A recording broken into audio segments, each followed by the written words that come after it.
জুবিন গাৰ্গক ঘনিষ্ঠ দুই এজন ব্যক্তিয়ে মুনাফাৰ স্বাৰ্থত ব্যৱহাৰ কৰি ধন ঘটিছিল। জুবিন গাৰ্গৰ ঘনিষ্ঠ বন্ধু পাৰ্থপ্ৰতিম গোস্বামীৰ এই বিস্ফোৰক ভাষ্য। জুবিন গাৰ্গৰ বেণ্ডক অনুষ্ঠানৰ চুক্তিৰ লেনদেনৰ কথা জানিবলৈ দিয়া নাছিল সিদ্ধাৰ্থই। সংগোপনে কোম্পানীৰ মালিক হৈছিল সিদ্ধাৰ্থ শৰ্মা। এই গুৰুতৰ অভিযোগ উত্থাপন কৰিছে পাৰ্থপ্ৰতিম গোস্বামীয়ে। হোটেলৰ সুইমিং পুলতে জুবিনক সাঁতুৰিবলৈ দিয়া নাছিল বুলি উল্লেখ কৰি সিদ্ধাৰ্থ শেখৰ হতে সাগৰত সাঁতুৰিবলৈ দিয়া বুলি ক্ষোভ প্ৰকাশ কৰিছে পাৰ্থপ্ৰতিম গোস্বামীয়ে। গোটেই নিশা পাৰ্টি কৰাই জুবিন গাৰ্গক সাগৰত সাঁতুৰিবলৈ লৈ যোৱা প্ৰসংগটো উষ্ম প্ৰকাশ কৰিছে পাৰ্থপ্ৰতিম গোস্বামীয়ে। জুবিন গাৰ্গ মিউজিক LLPত সঞ্চালক হিচাপে নিজৰ নাম অন্তৰ্ভুক্তি কৰিছিল সিদ্ধাৰ্থই। একেদৰে SITৰ সন্মুখত ভাষ্য প্ৰদান কৰি বহু উদ্বেগজনক তথ্য প্ৰকাশ কৰিছে জুবিন গাৰ্গৰ অন্যতম সহযোগী ৰাজা বৰুৱাই। দুগৰাকীয়ে কালি যেটো SITৰ সন্মুখত নিজৰ ভাষ্য গ্ৰহণ কৰিছিল ভাষ্য প্ৰদান কৰিছিল তাৰ পাছতে SIT কাৰ্যালয়ৰ পৰা ওলাই আহিয়ে সংবাদ মাধ্যমৰ আগত একালৰ সহযোগী পাৰ্থপ্ৰতিম গোস্বামীৰ লগতে বেণ্ডৰ যিগৰাকী আন এক সহযোগী আছিল ৰাজা বৰুৱাই কি কৈছে আমি এবাৰ আপোনালোকক শুনাই ল'ব বিচাৰিছো। আমিতো সব মিউজিচিয়ান আৰু মই সদায় কওঁ মই এইসব ক্ষেত্ৰত বা আমাৰ কোনো নুসুমাইছিল আমি অন্ধকাৰ থাকিলো। মই এতিয়াও বাৰে বাৰে কৈছো লাষ্ট শ্ব'খনলৈকে আমাৰ বেণ্ড মেম্বাৰৰ এজনেও নাজানে কিমান টকাত কোনখন শ্ব' হয়। এখন এগ্ৰিমেণ্ট 15 বছৰে মই দেখা নাই, ৰাজাই বোধহয় 30 বছৰে দেখা নাই যে এখন এগ্ৰিমেণ্ট আমাক দেখুৱা নাই এয়া জুবিন দাৰ এখন এগ্ৰিমেণ্ট এনেকুৱা হয় আৰু ইমান টকাত হৈছে আৰু ইমান টকা আমি এডভান্স লওঁ। তো আমাক এতিয়াও যদি কালি মোক ইয়াতে ভিতৰত এটাইতে সোধেও কিমান টকা কি লেনদেন মই ক'ৰ পৰা ক'ম। জুবিন ঢুকুৱা কালিৰ পৰা ঘৰত 6 দিন অহা 6 দিনৰ পিছত গম পালো যে লাষ্ট 3 বছৰ সিদ্ধাৰ্থ শৰ্মা মালিক কোম্পানী এটাৰ। কোম্পানীটো টাৰচেম মিত্তল নহয়। এই বস্তুটো ৰাজাহঁতক সবকে সুধিবা। মই 1.5 বছৰ আগতে মই ঘুনুঘানাকে ডাউট কৰিছো। ডিব্ৰুগড়ত শ্ব' কৰিব গৈছো। ডিব্ৰুগড় হোটেলত আমি সব মিউজিয়াম ৰুমত বহি আছো। সিদ্ধাৰ্থক মই সিদ্ধাৰ্থ আছোন কথা আছে টিম মিটিং সি বহি আছে।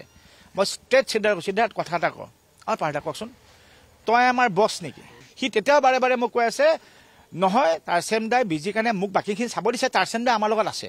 এটা আমাৰ যিহেতু মই তাৰ পিছত নেক্সট তাক কুৱেশ্যন কৰিছো চাহ সিদ্ধাৰ্থ এটা কোম্পানীয়ে হওক এখন চাহ দোকানে হওক এটা মাল্টিনেশ্যনেল কোম্পানী হওক যেতিয়া বস্তু যদি নতুন চেঞ্জ হয় এমপ্লয়ে জানিব লাগিব। কিন্তু আমি জানাটো প্ৰথম দৰকাৰী কাৰণ চাহ আমি আগতে টাৰচেমৰ লগত এটা ৰিলেশ্যনশ্বিপত কাম কৰি আছিলো।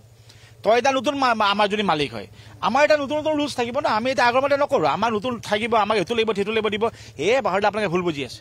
সেই মানুহখিনিক আজিলৈকে গম নাপালোঁ। সেইদিনা মই আজি জুবিন ঢুকুৱা 4 দিনৰ পিছত গম পাইছোঁ যে মই ডাউট কৰা কথাটো কাৰেক্ট। সেইকাৰণে যে ফিটা কাটি যে লাষ্ট যে 3 মাহ জুবিনক 1.5 বছৰ যে খুব দৌৰালে যে সেই পইচাখিনি কোনে পাই আছে তাৰ কোম্পানীটোৱে পাই আছে। And who runs that company Siddhartha Sharma. TM management যিটো টাৰচেমৰ আছিল আজি 3 বছৰ আগতে টাৰচেমে এইটো ইউনিভাৰ্চেল কিবা এটা মেনেজমেণ্টত কোম্পানীত অলৰেডি দিয়ে দিলে। টাৰচেম তাত এতিয়া এটা সৰু ষ্টেক হোল্ডাৰহে তাকো মানুহ কিছুমানে TM আছে তাতো মই বুজাই আছোঁ। TM কোম্পানীটোৰ নাম আছিল TM। এতিয়া তুমি যদি মই যদি আজিকালি ফেণ্টা কোম্পানীটো মই কিনো মই নামটোতো আৰু পাৰ্থক্য কৰিব নোৱাৰোঁ ফেণ্টা হিচাপে থাকিব তলৰ ভিতৰত পেপাৰৰ নামবোৰহে বদলিব। সেইকাৰণে কিন্তু এইটো আমাক নক'লে আৰু আমি বুৰ্বকৰ নিচিনা মানি আছোঁ যে যোৱাকালি যিটো শুনিছোঁ প্ৰয়োজন কৰা হৈছে। মই সেইটো কেতিয়াও বিশ্বাস নকৰোঁ। কিয় বিশ্বাস কৰা নাই যদি প্ৰয়োজন কৰা হৈছে ছিংগাপুৰ গভৰ্ণমেণ্ট মই জানাত one of the strictest law and order in the world. Murder হৈ গ'লতো প্ৰয়োজন কৰা মানে ইটছ এ মাৰ্ডাৰ। মাৰ্ডাৰ কৰা তেওঁলোকৰ postmortem Singapore one of the high tech equipment with postmortem তেওঁলোকে গম নাপালে। তেওঁলোকৰ পুলিচে গম নাপালে একোৱে গম নাপালে গোটেইকেইটা মানুহ পঠাই দিলে। আমাৰ ইণ্ডিয়াত আমি আহি পেলাই গম পালোঁ কেতিয়া 15-16 দিনৰ মূৰত আফটাৰ 17 days। এতিয়া কালি মুখ খুলিছে যে পয়জন দি দিলে ছিংগাপুৰৰ ৰিপৰ্ট ফেইল। এতিয়া এই গোটেই কেছটো এতিয়া ক'লত হ'ব লাগিব ইণ্ডিয়ান গভৰ্ণমেণ্টটো নহ'ব ন। মই জানাততো ইয়াৰ পষ্টমৰ্টম ৰিপৰ্টখনৰ কেছ ভেলুৱে নাই। ফাৰ্ষ্ট পষ্টমৰ্টম ৰিপৰ্টখনৰ ফাৰ্ষ্ট কেছ ভেলু হ'ব ক'ত হৈছিল ইন দেট মুমেণ্ট। এইটোতো ছিংগাপুৰ গভৰ্ণমেণ্ট কোনোবাই তাক চলাই আছে কোনোবাই চলাবই লাগিব। এটা মানুহে তুমি আৰু এতিয়া মোৰ তোমাৰ এটা কথা কোৱা শেখৰ গোস্বামীয়ে যদি জানিছিলেই যে একেটা ৰুমত সিদ্ধাৰ্থ মই জানাত সিদ্ধাৰ্থ শেখৰ একেটা ৰুমত বোলে ছিংগাপুৰত আছে। সি কৈছে মই গমো পাইছোঁ সিদ্ধাৰ্থে লৈছে। এতিয়া মই যদি প্ৰয়োজন দি আছোঁ তুমিও গম পাইছোঁ ওচৰত আছে মানে মই যদি ফাঁচি খাম তুমিও খাব লাগিব ন। কালি যদি এইটো প্ৰুভ হৈ যায় যে সিদ্ধাৰ্থে প্ৰয়োজন দিছে তাক ফাঁচি দে শেখৰকো দিব লাগিব ন।